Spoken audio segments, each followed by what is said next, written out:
छुट्टियां बिताने हर साल लाखों लोग केरल जाते हैं। हरे भरे जंगल, शांत पहाड़ और खूबसूरत बैंक वाटर। लेकिन क्या हो अगर उसी खूबसूरत जगह पर एक ऐसी रात आपका इंतजार कर रही हो जो आप अपने पूरी जिंदगी में ना भुला पाए।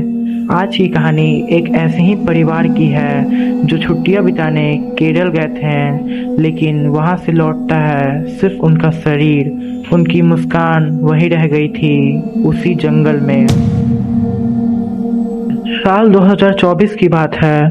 दिल्ली में रहने वाला आरव और अपनी पत्नी नेहा, 12 साल की उसकी बेटी रिया और 8 साल का उसका बेटा आरव, वो चारों फैमिली आज पहली बार केरल घूमने के लिए निकले थे। चारों बहुत खुश थे। कोची एयरपोर्ट पर उतरने के बाद वो लोग सोचते हैं हमने सही डिसीजन लिया है। चारों तरफ हरियाली, ठंडी हवा और बारिश की खुशबू। वो लोग 2 दिन तक अलग अलग जगह घूमते हैं और तीसरे दिन होटल का मैनेजर कहता है अगर असली केरल देखना है तो उस जंगल में बने होम स्टे में एक दिन जरूर रहकर आइएगा। रोहित को आइडिया पसंद आता है और वो लोग ऑनलाइन भी देखने लगते हैं इस होटल के बारे में कि ये कैसा है। तो फोटो भी बहुत अच्छा था, तो उन्होंने तुरंत बुक कर लिया। शाम होने से पहले वो लोग कार लेकर निकलते हैं और धीरे धीरे शहर का रास्ता और ज़्यादा दूर हो जाता है। अब दोनों तरफ सिर्फ जंगल थी और मोबाइल नेटवर्क भी गायब हो जाता है और बारिश बहुत तेज होने लगती है। जीपीएस भी बार बार रास्ता बदलने लगी। करीब 1.5 घंटे बाद उन्हें लकड़ी का एक बोर्ड दिखाई देता है। उस पर सिर्फ इतना लिखा था वेलकम और उसके नीचे लिखा था होम स्टे का नाम। लेकिन वो होम स्टे के नाम पे कोई ब्लैक कलर से कोई लाइन खींच दिया था। वे लोग आगे बढ़ते हैं और करीब 10 मिनट बाद वो लोग होम स्टे पहुँच जाते हैं और वहाँ पर एक बूढ़ा आदमी बैठा था। उसने बिना मुस्कुराए चाबी दी और सिर्फ इतना बोलता है कि रात के समय बाहर मत निकलना। रोहित मन में हंसने लगता है। उसे लगता है कि टूरिस्ट को डराने का ये कोई प्लान होगा उन लोगों का। घर बहुत सुंदर था, लकड़ी का बना था। चारों तरफ जंगल थे, दूर दूर तक कोई घर नहीं। अब नेहा खाना बनाने लगती है और बच्चे बाहर जाकर फोटो खींचने लगते हैं। शाम के 7 बज चुके थे तभी रिया दौड़ के अंदर आती है। उसका चेहरा पीला पड़ चुका था। पापा, बाहर कोई आंटी खड़ी है। अब रोहित भी डर जाता है कि कौन आया है इतनी रात में। रोहित घर से बाहर निकलता है तो वहाँ कोई नहीं था। उसे लगा कि रिया शायद किसी पेड़ को देखकर डर गई होगी और वो बात टाल देता है कि रिया ज़्यादा डर ना जाए। रात के 9 बजे तेज बारिश शुरू हो जाती है और बिजली भी चली जाती है। अब पूरे घर में सिर्फ मोमबत्ती की रोशनी थी और बाहर से झिंगुरों की और बारिश की आवाज़ आ रही थी। अचानक ऊपर वाली मंजिल से धीरे धीरे किसी की आवाज़ आने लगी।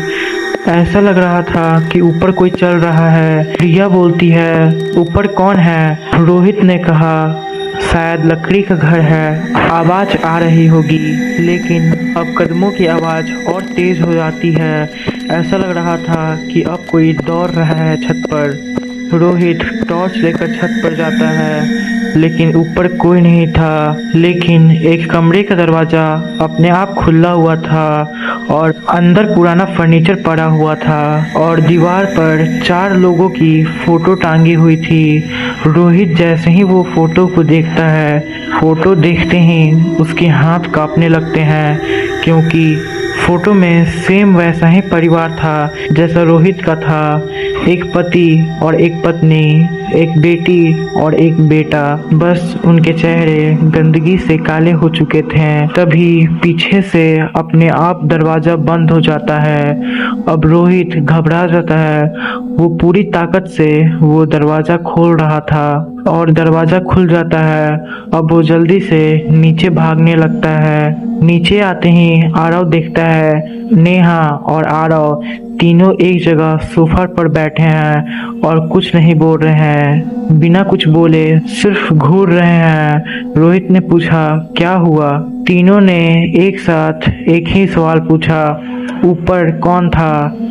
रोहित का गला सूख गया क्योंकि उसने किसी को नहीं बताया था कि वो ऊपर जा रहा है। उसके बाद वो उसे बता देता है और वो लोग सोने चले जाते हैं। तभी रात के करीब 11 बजे रिया अचानक रोने लगती है। उसने कहा वो आंटी फिर से खिड़की के बाहर खड़ी है। इस बार नेहा ने भी उसे देखा।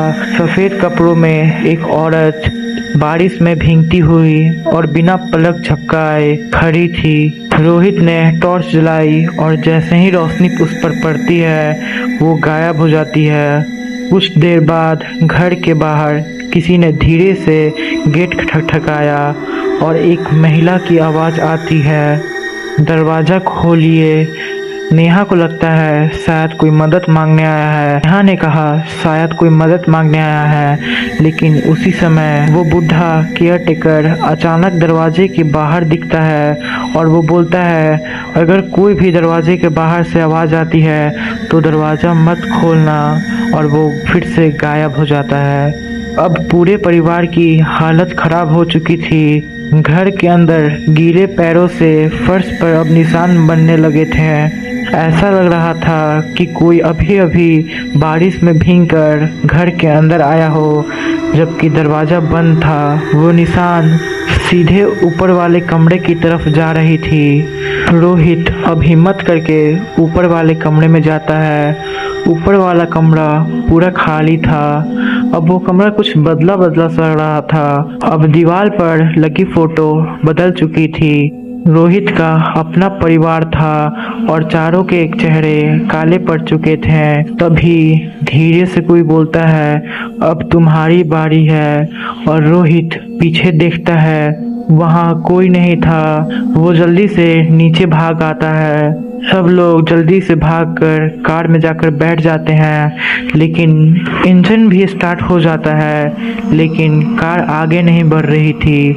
हेडलाइट के सामने वही औरत खड़ी थी और उसके साथ 3 परछाई भी थे, बिल्कुल उसी फोटो जैसी। अब रोहित आंख बंद करके एक्सीलेटर दबाता है। कार अचानक आगे निकल जाती है और कुछ दूर के जाने के बाद बारिश रुक जाती है और नेटवर्क भी आ जाता है। अब वो लोग सीधे शहर पहुंचते हैं, होटल में रुकते हैं। अब वो चारों फैमिली बहुत ज़्यादा डरे हुए थे। रोहित फ़ोटो चेक करने लगता है। हर फोटो में वही सफ़ेद कपड़ों वाली एक औरत खड़ी थी, लेकिन आखिरी फ़ोटो जैसे ही उन्होंने देखी तो चारों के पैरों तले ज़मीन खिसक गए, क्योंकि उस फोटो में परिवार के पीछे सिर्फ एक औरत नहीं बल्कि 4 धुंधली आकृतियाँ खड़ी थी, और उनमें से एक बिल्कुल रोहित जैसी थी। आज भी रोहित और उसका परिवार इस रात के बारे में किसी से बात नहीं करते हैं। उसने उस ट्रिप की सारी फ़ोटो डिलीट कर दी, लेकिन आज भी नेहा को लगता है कि कोई खिड़की में से आंटी उसे बुला रही है, जो सफ़ेद कपड़ों में है और बाहर बारिश में भीग रही है। क्या सच में वो जगह खाली थी, या फिर उस रात वहाँ कोई परिवार आया ही नहीं था? मिलते हैं अगले एक और खौफनाक रात में। तब तक के लिए संभल कर रहिए।